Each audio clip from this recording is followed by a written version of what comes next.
Good morning, welcome to 99 TV. నేను ప్రియాంక. బులెటిన్లో details చూద్దాం. తెలంగాణ రాష్ట్ర మంత్రి మండలి విస్తరణకు సమయం ఆసన్నమైంది. జూలై మొదటి వారంలో తెలంగాణ కేబినెట్ విస్తరణ జరిగే అవకాశం ఉంది. 3 రోజులుగా ఢిల్లీలోనే ముఖ్యమంత్రి రేవంత్ రెడ్డి పర్యటిస్తున్నారు. ఇప్పటికీ హస్తినలో డిప్యూటీ సీఎం బట్టి విక్రమార్క, మంత్రి ఉత్తమ్ కుమార్ రెడ్డి, కోమటిరెడ్డి వెంకటరెడ్డి, శ్రీధర్ బాబు సైతం ఉన్నారు. అయితే కేబినెట్లో ఇంకా 6 మంత్రి పదవులు ఖాళీగా ఉన్నాయి.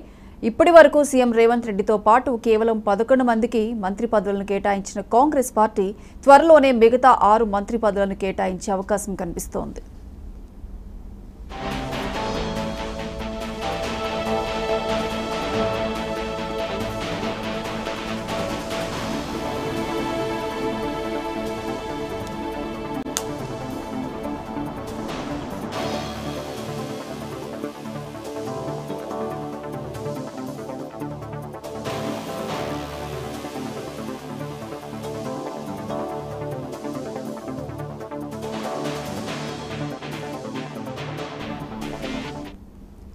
కాగా మొత్తం 18 మందికి మంత్రి పదవులకు అవకాశం ఉంది. మంత్రి పదవిపై ఎమ్మెల్యే కోమటిరెడ్డి రాజగోపాల్ రెడ్డి ఆశలు పెట్టుకున్నారు.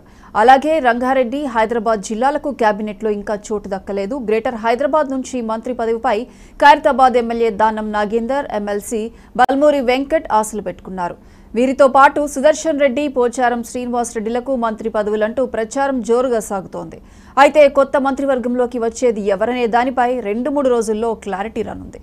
ఇదే అంశానికి సంబంధించి మరిన్ని అప్డేట్స్ మా regional coordinator Raj Kumar phone line అందిస్తారు. రాజ్ కుమార్.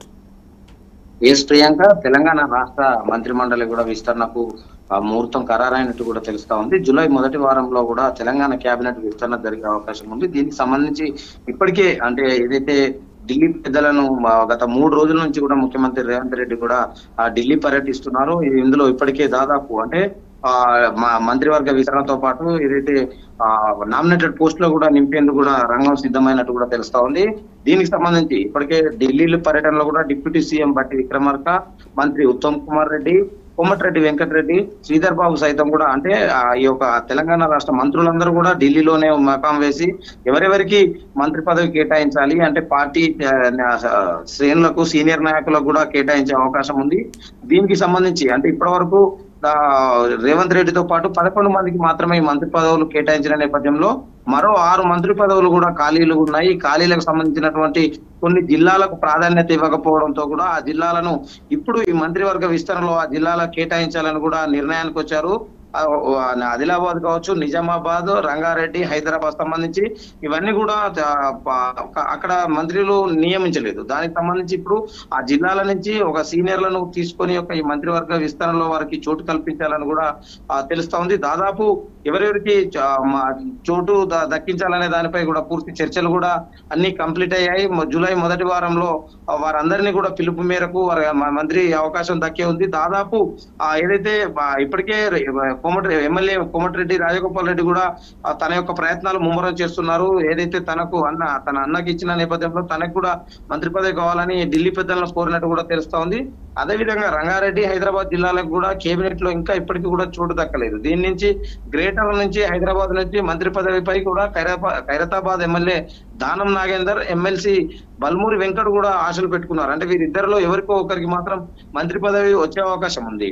దీనికి సంబంధించి ఇప్పటికే నిజామాబాద్ జిల్లాకు సంబంధించినటువంటి చూసుకుంటే సీనియర్ నేత సుదర్శన్ రెడ్డి, అదేవిధంగా రీసెంట్ ఏదైతే టీఆర్ఎస్ నుంచి గెలిచి కాంగ్రెస్ లోకి వచ్చినటువంటి మాజీ స్పీకర్ అయితే పోచారం శ్రీనివాస్ రెడ్డిగా కూడా మంత్రి పదవులు అంటూ కూడా ప్రచారం సాగుతుంది. కానీ మొత్తానికి ఎవరికి మంత్రి వర్గంలో చోటు దక్కుతుంది అనేది మాత్రం చూడాలి. జూలై మొదటి వారంలో మాత్రం ఈ యొక్క నిర్ణయాలకు క్లారిటీ వచ్చే అవకాశం ఉంది.